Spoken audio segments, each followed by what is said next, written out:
standing at a bus stop near her home in Mount Holly, South Carolina.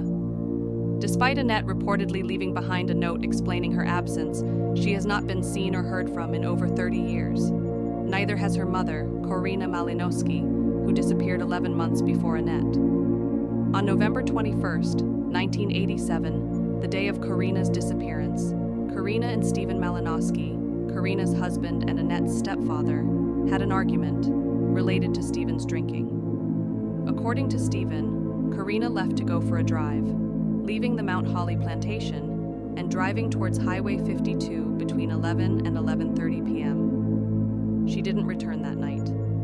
The next day, Korrina didn't show up to work at the Oasis convenience store. This was out of character for Korrina, so her boss, Bruce Clarkson, began looking for her, thinking that perhaps her car had broken down. He headed for Korrina's house and found her car parked and locked outside the gated entrance to the plantation, but no sign of Korrina herself. He claimed there was a layer of dew on the car, which would indicate that the car had been sitting there all night. Later that day, Stephen filed a missing persons report. Authorities searched the area around the plantation for any signs of Korrina, but found nothing. No signs of a struggle, of